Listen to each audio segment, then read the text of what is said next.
The views and opinions of this broadcast do not reflect the views and opinions of Armed Media, New Productions and its affiliates.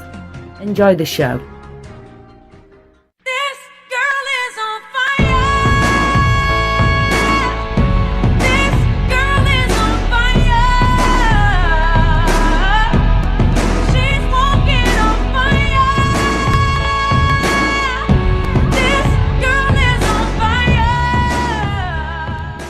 Forms because our body can't tolerate whatever is happening within our biological systems. So the second one, as we just discussed, is toxins, and then bacteria. So certain bacteria can cause us to have medical issues, and then look at the science behind the particular medical cause that's impacting the human biology of our obviously our bodies. So that's when I think of the medical freedom, is it's a robust, very complicated system with a plethora of reasons on why we might become medically impacted. And so medical freedom, just like our Constitution, when we look at history, where does freedom lie within at least our country as America? I do have my amazing hat. I love this hat. Come from a military family, Air Force and Army in particular. My brother served in the Marines. So when we look at America, we look at the Constitution and we look at medical freedom, it essentially has ruled in our favor time and time again that it is our choice what we do with our body. Obviously, the most infamous would look at the woman's choice of rights to what to do with our own body, whether we can keep a baby or not. I'm not here to debate my own personal opinion on women's choice, whether I'm pro-choice or not. But nonetheless, we as human beings, as Americans, afford the right to choose what we do with our bodies. And this issue should come to fruition when it looks at vaccinations, when it looks at the dietary things that we put in our body. Our body. My brain was going a little bit too fast because I was going to say water. So those main things that we need as humans, air, water, food, why is it such a complicated issue, such a high volatile debate that we shouldn't be able to choose what goes in our body and those ramifications? Of course, then we have social issues and social reform and who should take care of and pay for the medical if I'm just going to feed my body with whatever I want to put into it. Who has to take care of that bill? Because that obviously brings up a whole array of complications and things when we're looking at tax distribution. So I'm going to pause. I want to try and see Sheila. I'm not sure if you're still there. Tia, if you want to jump on, if anybody wants to join, I apologize. Our guest Sheila Ely isn't able to get on right now. We'll keep trying. But in the meantime, if any of my amazing friends or colleagues within the industry want to come on and talk about the way that we can keep bringing love to the movement along with truth, because my truth is my truth and nobody gets to take that away from me. And I want to be able to talk about my truth from a loving perspective. And I want to be able to talk about what I think I should be able to do with my body, what I think my son, my daughters can do with their body. That should be within our right. I see you here, Sheila. I need to get you on. I miss you. I love you. You're like the star of the show. The invite is showing sent. I don't know. Why not? I click it and then it says like I can invite Ronnie, I can invite Brittany, all my amazing friends within the movement. And look at all you amazing people. I love you guys. You guys are awesome. There's my sister. You guys are just watching me. So it's allowing me to invite people. Oh, that's invite people to watch. Hi, Lynette. And yeah, so if anybody wants to join, send me a request and I will tune you in. In the meantime, I'm just going to keep on going. Oh yeah, Sheila, thank you, I like beautiful thing. Sheila, if you're on your cell phone, it works better than if you're on a laptop. That could be why. But in the meantime, I'm going to keep talking about our truth. And obviously today's forum for my Armed Radio show is looking at medical freedom. So again, today is May 16th. We are just past the halfway mark it's blocking us. We're just past the halfway mark of mental health awareness, and mental health awareness is just so important for all of us. I did a post earlier if you want to check that out, but I'm going to just talk about it again since I can't seem to get any of my guests on, and thank God I can default back to human intelligence.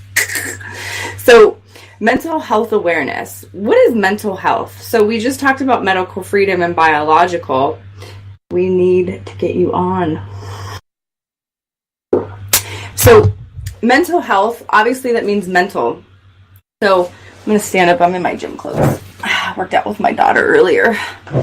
But obviously you have your body. So that looks at our biological systems, our skeletal system, our endocrine system, usually like our autonomic nervous system, our immune system, all of those systems that are generally what we think cardiovascular, regulated by our body. And then we have this brain, this human thing here. Some of us have different faces, different colors, but at the end of the day, we all have the mental state behind us. So mental health. Can you try to request to join on my end? I'll call and see if it works. Sorry, I'm trying to stay focused and watch these guys getting the guest on. So we have the mental, right? So what goes on within our brain. So let's talk a little bit about that. So when we're babies, because we seem to forget as adults, and this is what helps me, is remembering rather than forgetting as an adult that I was once a little innocent child, that we all seem to, take leadership and ownership and feel compelled in any kind of movement to stand up, to bring rights, love, anything into that particular realm of development for children. And I was a child and you were a child. So that really helps me when anything combative is going on within any movement I participate in, especially the mental health, since that's been my area of focus is mental, which to me is really all in one of the same, the mind, body, and the spirit. But the mental controlled here in our brain really does start when we're children. So in graduate school, I'll share a little bit of that knowledge for you. I'm going to see if I can get Marianne. When we're in school, in graduate school, we're taught nature versus nurture. So this is really informative for families that are wondering about the medical freedom movement, and in particular, vaccinations or toxins or, dietary things that we're going to raise our children with. And so nature is obvious. Ooh, Sheila wants to be on my video. Yay, I saw you pop up, Sheila. It popped up for a second. I saw it. So, and I'm so sorry. Hopefully you guys are following me because it's like squirrel. Hopefully you are, and I'm hanging in there. So I saw the request, Sheila. Try again. Now it's trying to add Marianne. But in nature and nurture, so obviously nature is what we look at with DNA. And this concept of DNA is really new in the medical, the science, the holy grail arena of like we've got, these DNA, these molecules and these structures that say what the outcome of our life is going to be. And the Genome Project, and I did work with some really famous doctors over at Harvard and Johns Hopkins over the years, UCLA, USC, all of these different. I see Marianne trying to get on now, and Sheila approve. Ooh, it's approving, it's adding. But all of these doctors, when we look at DNA and we look at the genome and we look at the nature, basically we're left with a lot more confusion. It isn't this holy grail, this is science, this is medicine, this is the way it is.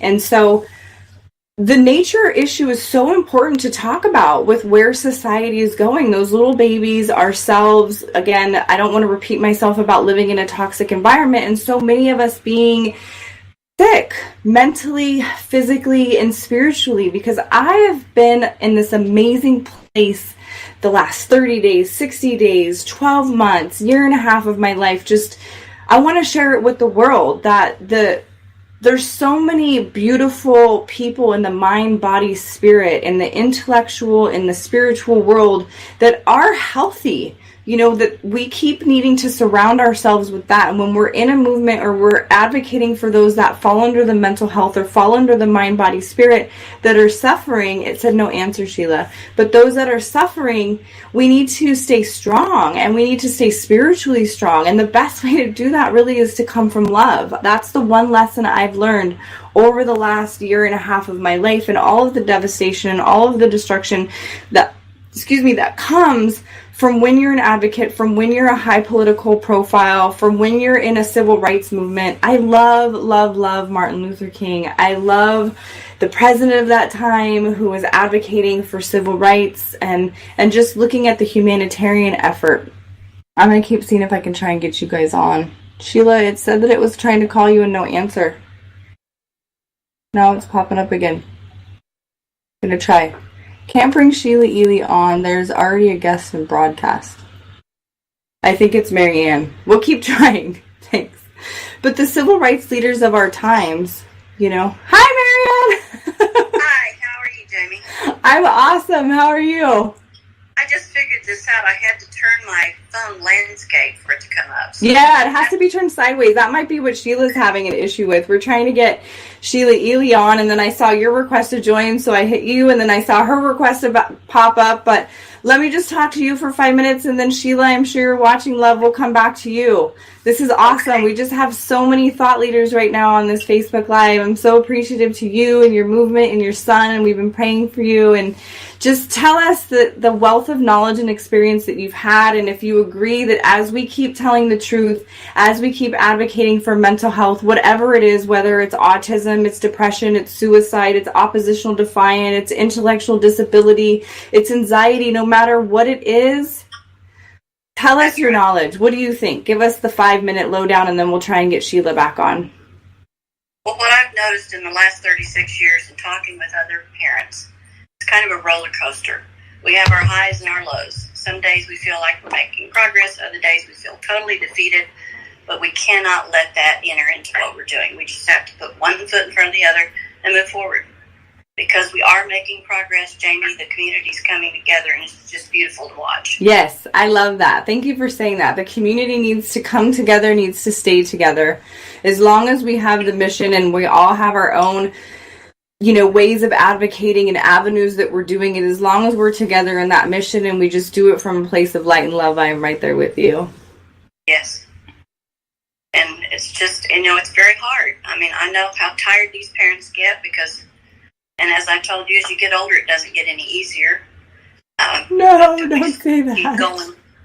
I want it to get easier. That would be wonderful. You know, I felt like it's gotten easier in some ways and then harder. It's like running a marathon. You know, you got your sprints where you feel like it's easier and you've made some progress, and then you've got your times where you're like, I can't go on, but you see the finish line. Yes. Yeah. I've made trip after trip to talk with governors, senators, people in charge of disability funding, and every single one will say, thank you for coming in, Ms. Puckett. We have a very compelling story. Good luck. You know, that's what you get in return. You do, and I think maybe I've been the Pollyanna because I went through what you went through, and I found that loophole within the applied behavioral analysis movement, being a clinician, and I didn't give up. I went to 50 lawyers, I went to politicians, I went to medical directors, and I was actually able to be successful. There was other wonderful parents. I saw a couple jump on here that we stead fast in that movement, and so that took me 10 years. It was a decade. You know, but by the time we filed the appeals in 2002 for my son's denial of services, we didn't settle that particular lawsuit and have any covered benefits until 2012. So it was a decade. And so I've given myself now another decade. I just feel like I'm doing this one so much more different and a hostile way. I mean, I've had a mentor and a spiritual coach for a while now, and I've got amazing family and friends and my children around me, and I didn't realize how much anger and hostility that I had inside of me. I also didn't realize, because I was on pharmaceutical medications, I was kind of blinded with that I needed these drugs. I needed to listen to the doctors I started my practice with. I needed to listen to the experts who were saying this and that. And finally, now that I have all of this time off of pharmaceuticals and I look back, I didn't realize how many mistakes and how angry I was trying to just, pledge on. And it's kind of like that runner again, that you've got two different marathon runners. One person comes from a much more zen, spiritual, steadfast place, and the other one's the hostile, rah, go get it. And I was that person, and now in the next 10 years, I want to be that peaceful, loving light, learning from those mistakes and doing it so different. So I hope the next 35 years are a little bit more beneficial, at least on the home front.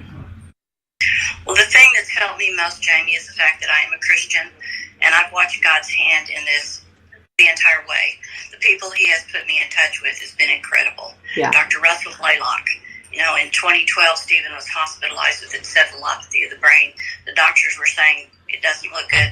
He may not make it. Arms were curled in, totally unconscious. His neurologist stood over him and said, Stephen, can you open your eyes? Know who I am? There was no response. So I sent an email to Dr. Blaylock, and he answered right back. He said, Mary, go on Amazon and order a product that's all natural. It's a flavonoid called Bakelin. He gave me the link. It was $19.99 on Amazon. It's by Lift Mode. That when he is conscious, he said slide it into his mouth with a teaspoon of coconut oil twice a day. And that actually saved Stephen's life. In 2 days of giving that, Jamie, he sat up suddenly and he said, I want my iPod. I want to play some games. I love that. So there's another case study.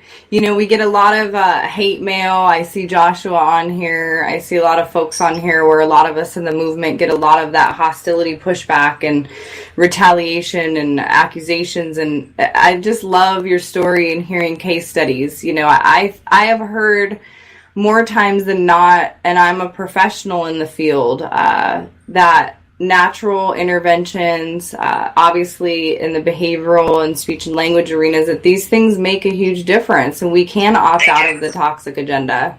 Absolutely. Exactly. Yeah. And as well, Dr. Seneff, she recommended the Epsom salts baths for Stephen, and that's brought down his seizure activity quite a bit. So I have to give credit to all those people. Is Sheila waiting there to talk? Yeah, Sheila's here. Joshua just said hi. Hi, Joshua. We love you. Hi, Josh. How are you? He's a wonderful man. Yeah. And Sheila's a godsend to this whole thing that's going on. She's just a wonderful person. She is. Dr. Wakefield introduced us when I was in Austin a couple of years ago, and he said, you need to meet Sheila, and it's just been wonderful. She's an angel. She is an angel. She exemplifies, she exemplifies, what I aspire, and I think that I'm walking the talk now, which is really just to come from a place of speak the truth. You can be strong, but you can do it from a place of love and let God speak through us, and knowing that we are one with that spirit. Right. And yeah. We're told it's God who works in us to willing to do His good pleasure, and it's not our good pleasure many times. So we have to keep that thought. I'm always conscientious too in the movement. We have a board member on our nonprofit, and my greatest spokesperson is Dr. Shazia Haider, and she's an MD, and their family is Muslim, and then part of the other family is Hindu in that particular arena of India when you look at cultures. And I am still cautious of sharing, and I honor you, and I honor me, and I honor all of us that are in the Christ consciousness, mindfulness area. And I really applaud you for speaking up and just saying that, the Lord is your Savior and that this is what's gotten you through. So thank you. Okay. Well, thank you, Jamie. I appreciate everything you're doing as well. So. Thank you. Trying my best. Sometimes it's bizarre.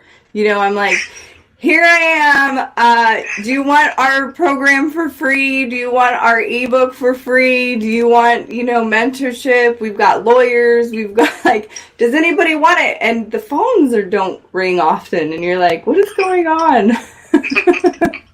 There's so many of us in the movement, and just here to help and be of service. And I'll just keep doing it and see where that goes. So God bless you. All right. Thank you. Same to you. It's very nice to talk to you, Jamie. Oh, and thanks for sending my book to President Trump. You're the best. Thank you. Thank you. Bye. All right, Sheila. Let's see if we can get you on, my love. Better late than never, I always say. It says adding. It's blinking adding. Thank you, everybody watching, for your patience and just being tolerant and listening to the knowledge and the love that we're trying to share. If you guys have questions, post your questions while we keep trying to add Sheila in here. If not, we'll just keep bringing some other folks on. I saw Josh on here, Tia, Lynette. All you guys are awesome. Debbie, Colleen. Thank you, everybody. I can't see everybody, but if you want to just say, hello, I'm here, or if you want to share your story, please let us know your thoughts on the medical movement. While we add Sheila, I will pick up where I left off with nature versus nurture, DNA, and genetics. So now we've got this thing called epigenetics. And they're like this big fancy word for lineagery that's passed on. And I love that about the medical community. We just take something and we make a word like reinforcement. You know, it says no answer, Sheila again. Hi, Susan. If anybody wants to come on, Sheila, it tried to call you and it said no answer. Keep on trying, girlfriend. So yeah, we just take these complicated words and or these simple words and turn them into complicated words. So just to recap, nature is the DNA, the genetic predisposition. It basically comes fundamentally down to an ultimate fact. Deepak Chopra talks about it. Lots of medical doctors that are leading the movement talk about that DNA is really a new word that we throw out as, again, this kind of holy grail blanket of when we don't have a really easy way of explaining something complicated, or we don't want to take the time to explain something complicated. We just go, oh, it's DNA. So DNA, as we know, has recessive genes. When we look at my children, I have 4 children. All 4 of them have different color eyes. I have brown eyes. Their father has brown eyes. My oldest, Danielle, has these beautiful crystal blue eyes. Dominic has these sea green blue eyes. My son, Devin, has these beautiful yellow hazel eyes. And then my youngest daughter, Dalia, has green eyes. So here we've got this perfect example. A small case study is usually what we talk about. Oh, I'm sorry to hear that, Colleen. Mold, yes, another toxin and bacteria that can cultivate illness in the human body and the brain. And we've dealt with mold, but with the genetics and just using the example of the eye color. So here's this genetic predisposition. Here's epigenetics, because epigenetics is now you look at my father and you look at my mother. My mother has these beautiful blue eyes and my dad has these green eyes. Here I come with brown eyes. Now my next generation, all 4 different color eyes.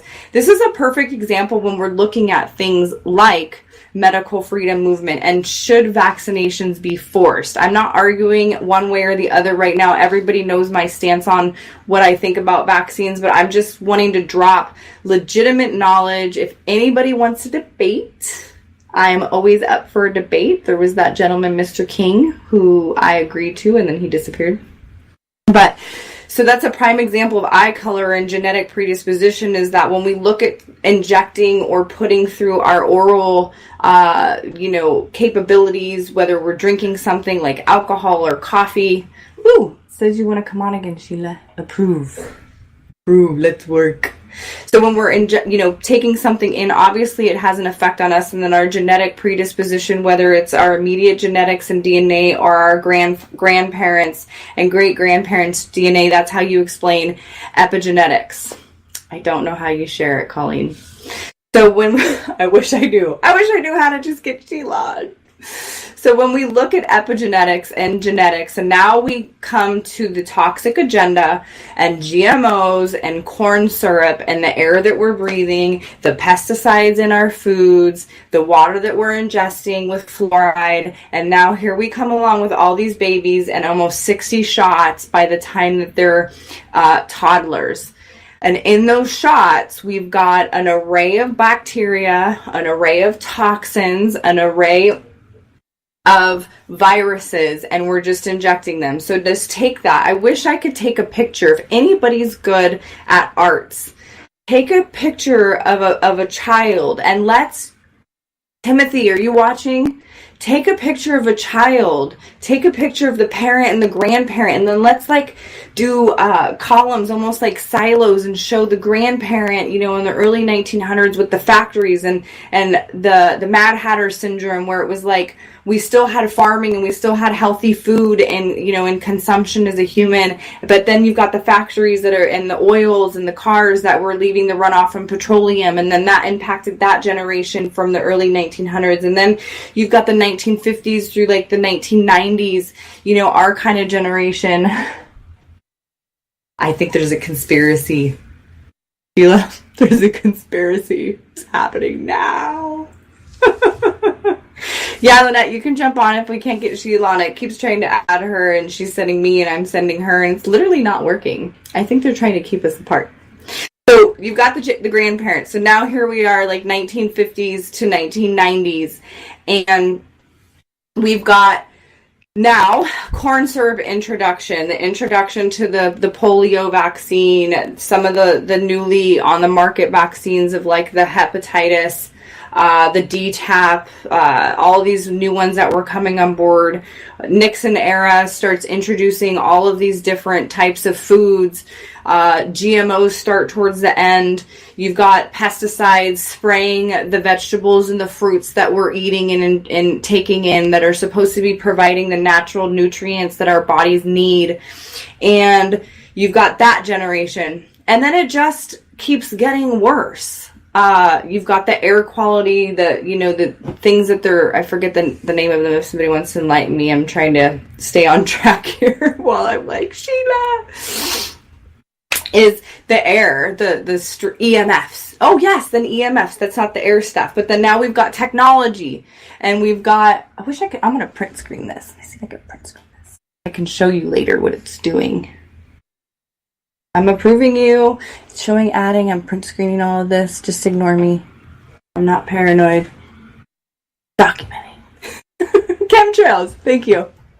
So chemtrails, the pesticides, all of that. And then we just keep upping the ante on vaccinations. And now we've got a government that says we have to do it in the state of California. And I say no. Medical freedom. How do we opt out of the toxic agenda? How do we get whole plant-based foods back into our bodies? How do we get ourselves calm? We're on this crazy agenda with technology. Look at me here. If you guys can only see, I've got this here. I've got my mics here. I've got, cords coming out. I've got cameras. I'm trying to add Sheila. We've got the EMF. We've got air conditioning. You got mercury coming out of the air conditioning in my car. You've got, the toxins from the leather seats, and it's just like ingest. I mean, Disney talked about WALL-E like a long time ago. They were warning us, trash consumption, sewage issues.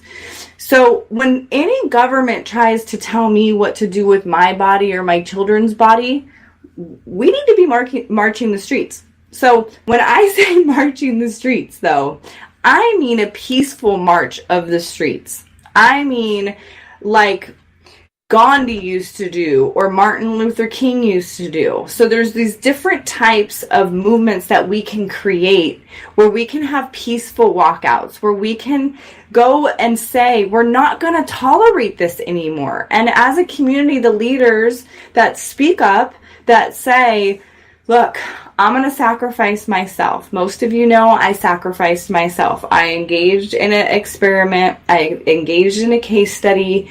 I said, this is what happens when the toxic agenda is imposed on a family, when medical kidnapping occurs, when people ignore psychological abuse and medical neglect, and a government forces upon us something that it's in my right. I want to scream constitutional right of America. It's in my constitution. No, it's a human right as a human being. It's my human right. I don't care what country I live in. Many of you know Dominic and I and Francesca from Vaxxed, and a great friend of mine, Iman, and her beautiful daughter, Gigi. We went to Italy and we advocated there. It keeps showing you want to come on, love. And we went to Italy and we tried to do our best. We met with beautiful Dr. Lesmo over there, who's an amazing physician, brave, and standing up and just saying, this is a human right. What is the difference today in 18 of a government telling us what we're going to do, and if we don't, we're going to take your kids, you're going to be jailed, you're going to go to the school I say you're going to go to, or if you don't do what I say, you can't. I'm sorry, but that really sounds a lot like tyranny to me. That sounds a lot like some of our old empires when you look in our history books. I'm not like a history savant among other things, but when you look at the different wars, Confucianism, the wars in India, the wars in the Middle East, the wars all over the world, they're about the same thing. They're about resources and government control and just saying, I'm a human. We have enough technology, intellect, and data. Yes, mental illness is caused. I'll talk a little bit about that. Mental illness is caused by physical illness. Thank you, Colleen. Psych drugs are a lie. I like that. We'll talk about that. So, but before I finish my last rant, and I can't wait to see of the trolls and the people who splice this up of me. It's going to be awesome. But where did we lose sight of our human rights?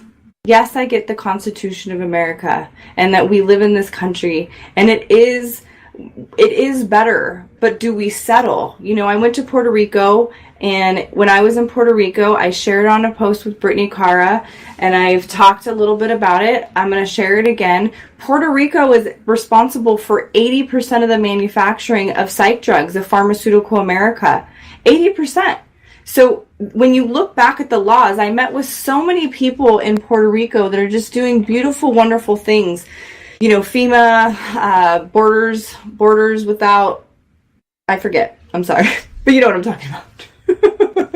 My brain is like, ah.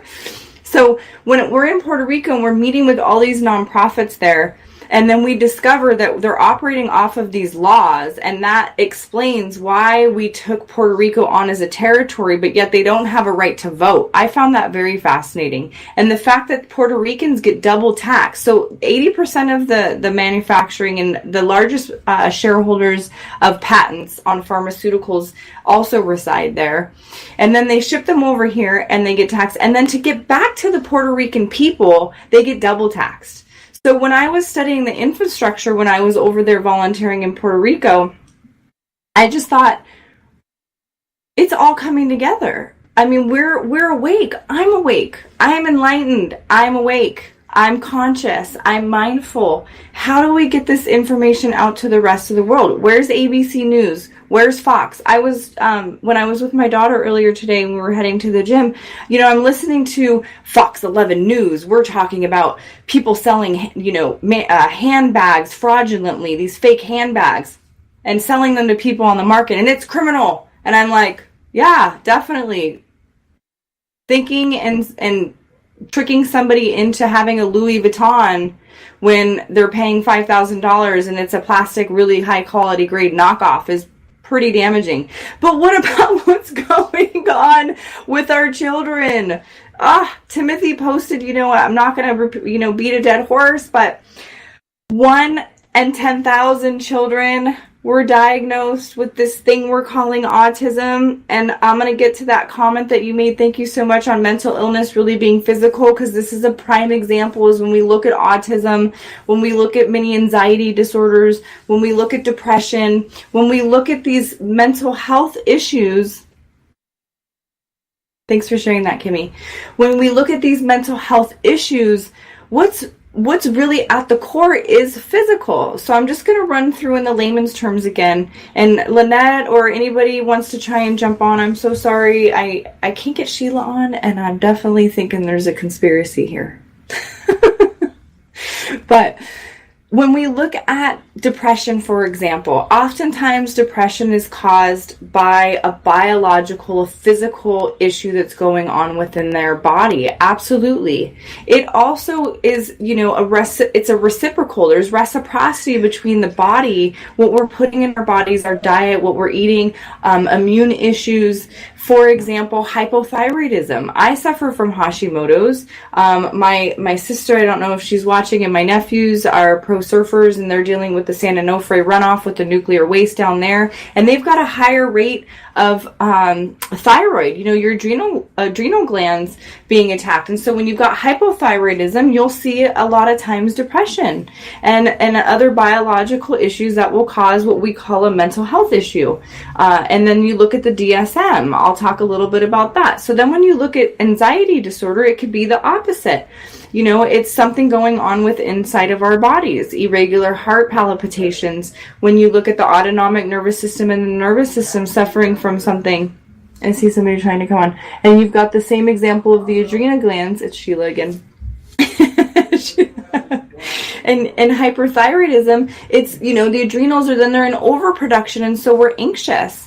And again, if you're drinking, we know if you just cut back your coffee limitations, or people that, take nicotine, that they're going to have a higher rate of anxiety. If you look at other physical issues, so for example, let's talk about autism. Obviously, I tend to be an expert in that. I love the fact that I didn't intentionally go to graduate school thinking that I would one day be the voice of my non-vocal son who is absolutely vaccine injured.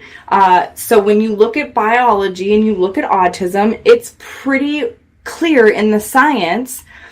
Autism isn't, I don't want to get into the debate because people, they'll jump on me and say, well, you can't not call it autism. It's autism.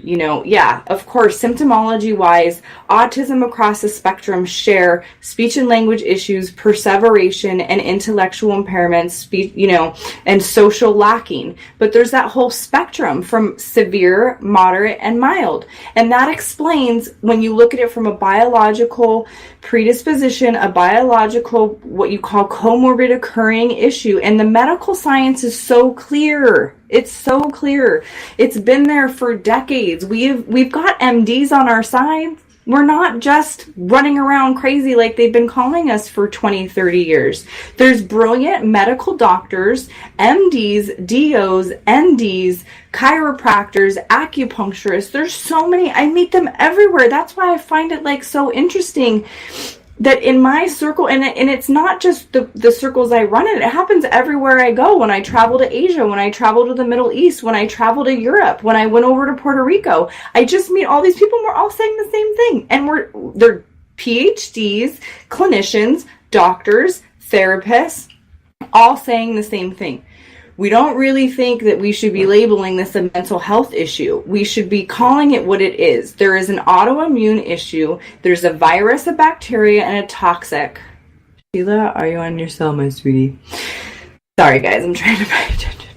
So there's a biological thing that's going on with what we're labeling autism. Yes, it's a neurodevelopmental disorder. And so neurodevelopment means that there's something neurologically going on. But it doesn't just stop with the neurological. It is the whole system. When we look at autopsies, when we look at the medical treatments, which interestingly enough, they don't have an actual treatment for autism in the mainstream, but yet we work with so many MDs around the world. I meet thousands of parents where the doctors are making our children better, and they're using protocols, they're using chelation type techniques, they're using, some of them do use pharmaceuticals. I have oftentimes struggled with that myself because my son, I start to stutter because I get nervous and I get what are people going to think about me? And then I have to remind myself, I don't care. My son takes pharmaceuticals even though I want to opt out of the toxic agenda, but my son will die.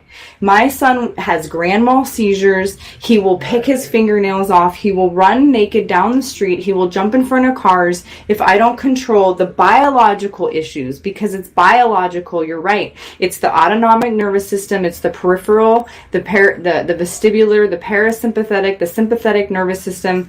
It's the endocrine, the skeletal, the cardiac. It's a whole array of issues, and we're seeing this time and time again with the thousands of children. Unfortunately, and whatever the latest rates are, I just read Ireland has now 5% of the population in Ireland in certain regions are being diagnosed with autism. I learned in Puerto Rico, one of their particular islands, because of the nuclear runoff and because of the toxic agenda, they have a 30% higher rate of cancer. I mean, when you're talking about a whole population of 30%, these are pandemics, these are epidemics, and we stay focused on give them more shots, give them more medications.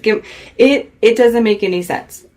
I mean, it does if you look at agenda. So I just want to touch on something because, the gentleman that challenged me to a debate who never seems to show up, when you look at studies, right? So when I did my PhD, the first thing you learn are there's two different types of studies. There's qualitative and quantitative. So in qualitative, you look at the quality, right? So it's a lot of inventories, a lot of video recording reviews, surveys. And then when you look at quantitative, you take numbers, you take mathematical things, you take, scientific equations, the Pearson R's, the bell curves, the standard deviations, all of these different types of ways that you can come up with a conclusion.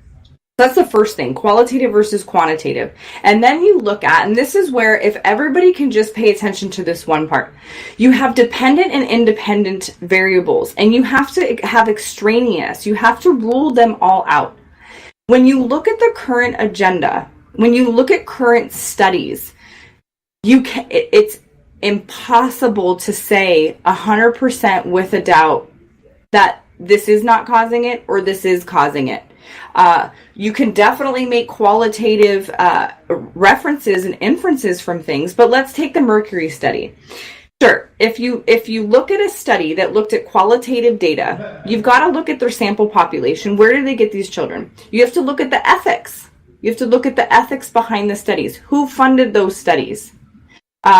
When you look at those studies, they were heavily funded by the pharmaceutical companies, and if they weren't, you can track them by what boards they sit on.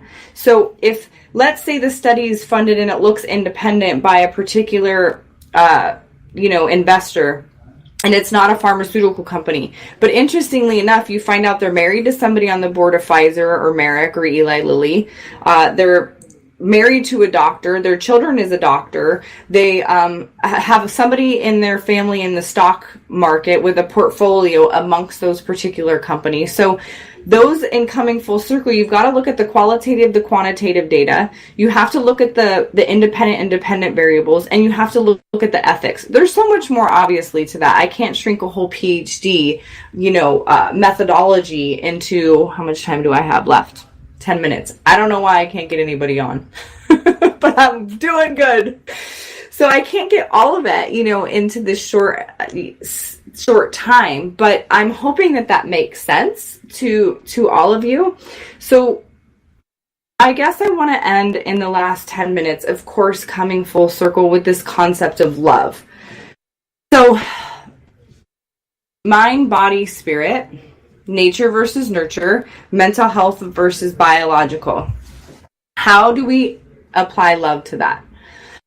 So I've been working with this amazing guy, Simon Lavelle, and part of his True Transformation group. And I've read a couple books that I've been familiar with the content, but this really just took it to a whole new level. So if any of you guys want to read them, it's by Dr. Hawkins. And the first one is Letting Go.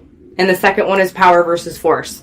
And so I knew early on, I was young when I was in graduate school. I started graduate school at 21 years old. I finished by 23, continued on with, countless certifications, just traveling the world and searching everything to just help my child, help my patients, help my students, and then went on to do a PhD at North Central University. And then everybody knows I went into USC, into the global executive policy to try and prove the big pharma agenda, and that hasn't gone too hot because it's not easy being a target. But nonetheless, that's a perfect example of where I could let my intellect go. I could go down one area that gets me worked up, gets me into victim, gets me into hostility, or I can slow down a little bit, remind myself that I'm conscious, that I'm awake, that I can learn from my past mistakes, and I have today and I have tomorrow, and I can move forward. And I can come from a place of love, a place from being absolutely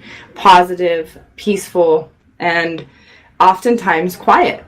and taking that time. So these two books, Letting Go and Power versus Force, I recommend them to everybody. I can recommend tons of other books if anybody, oh yeah, you've read it, Tia. If anybody needs some other recommendations on books, I'm always happy to be here for you for that. But we can now scientifically, coming full circle again, about this notion of science and medicine and it kind of being like a new religion, a new way of thinking, whether, it's very black or white, like this is the way, only this way. And yet we have to remind ourselves that down that path, that many of these paths, they come like this and they just end with one way, one ultimate culminating end. And so when I think of love, that's what I think of. I think of my mouth is coming out and I'm telling truth and I'm speaking my truth, and I can say, this is what happened to me in the past. This is what's going on. This is the knowledge that I've acquired, this mind in here. This is what's happened to my body, my systems, my vagus nerves, my cranial nerves, my autonomic nervous system, my endocrine system, my nervous system. And I can use that as an example, just like all of you watching. You've been through your own stuff, your nature and your nurture and your biological issue. But if we come back to the one thing we know we can control, which for many of us seems the most difficult at times, it's the way that we intend the treatments, yes, the 4 agreements, the things that come out of our mouth and what our actions do. And I have to now catch myself. Like, I'm not going to go back and watch an hour-long video of me, but I'm sure that there's times in here where I'm like, I'm getting worked up. And most people can tell when I get worked up because I start to speak louder. I'm very Italian-like. I move. But I've got these wonderful dimples that allow you to see that I hope I'm illuminating that it's just a place from love. That my body, so when my heart is beating, when I'm breathing diaphragmatically from here, when I'm feeling my hands, when I'm cognizant of my feet down there, I can pay attention to my heartbeat. And then my cognition, that intellect, that frontal area of my brain just says, speak the truth, speak what's coming from I'm going to speak scientific, my occipital lobes, my temporal lobes, my parietal lobes, my frontal lobes, all of these parts of this mind, this brain.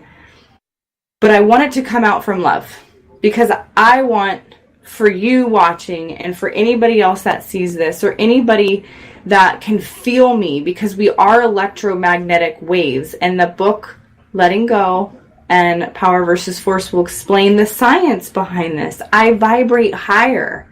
Most people are going to hear me more the more I illuminate the love. So whatever my intentions, if I'm spreading truth, if I'm saying, look, you need help getting behavioral services, is your child failing academically, are they struggling with medical interventions, I'm here to help you. I want to do that from a place of love for you. Can you do that too? Can you do that with me? Can you go on this journey, Mission Possible, and say that whatever movement we're in, we're all united together as one loving being. And then we can work together. We can agree to disagree. We can do that. I can share my truth. You can share your truth. I'm not going to judge your intentions. Don't judge mine. And we can collectively move to the goal, to the mission. Because what really truly is the mission? What really truly is the goal here? It's for the next generation. I do everything I do for my children to a fault sometimes. I sacrifice myself for the love of my children. I sacrificed myself and said, look at me. This is what's happening for my patients and for my students. And where in my mind, I was doing that in ultimate effort to show love, to say what this person's doing isn't showing love. I had to figure out that what somebody else is doing isn't my business. It took me a long time. I'll be 41 next week. I just realized that earlier today when I looked at the date. That it's taken me a long time to get here, but I'm here and I'm so excited. And I just want to share it with the world. And I just want to do it even more so, So I'm not sure if that made sense to you guys about love, but you can feel love in all avenues of us as a spirit, as a mind, as a body, as an avatar. you know, because we really are. We're just spiritual beings. We're just here, and on a scientific level, right now, if I took a balloon and went like that, you'd see my hair fluff up because we're electrical. I've got lights on me. I've got a microphone for our producers in the studio. That all that's happening around us are what we call microvolts squared, and we can measure these. And so remember that. Remember that through this medical freedom journey. Please remember that. Stay focused on the goal, and the goal is for humans to prosper. The goal is for the next generation. We want to take something that is so negative and so unfortunate, whether you're suffering from cancer, you're suffering from suicide, you're suffering from autism, you're suffering, like even that word itself. Let's switch it to challenged. You know, challenge vibrationally, I learned in that book. I love the different levels that it tells you, just even the words that are coming out, is that the challenges that we all face. I struggle with depression and suicide and drug and alcohol and anxiety, panic attacks. I've had all of those things. And yet it makes me a better therapist. It makes me a better mom because I learned the ways to overcome that. I learned that I could do this. I could heal myself. Patient heal thyself. And I could, together with collective mindsets of wonderful angels like you, and take it to the next level. So I'm going to leave you guys with that. I've got producers in my ears saying I need to wrap up ARM Radio. I am so sorry, Sheila, we couldn't get you on. I still feel like you were here in my heart and spirit, here on the other end. We're going to have to troubleshoot and reschedule because I want to hear from you. Definitely want our followers and our viewers and, you know, get excited about what we've got going on, that we're going to just stay together and band and unite and spread the love, spread the knowledge, spread the truth, make efforts, being in action for the next generation. So, always trying to come close is so hard. I've got 1 minute now. Thank you. So many families need healing. All right, awesome. I'm going to end until the producers are in my ear. I'm just going to close my eyes, and I hope that you can feel me. I'm going to send you guys all lots of love and light and prayers. And, yeah, if you guys all want to do that with me, that would be awesome. Just everybody close your eyes. All right, we'll leave it. Okay, bye guys. Thank you. I'm finishing up.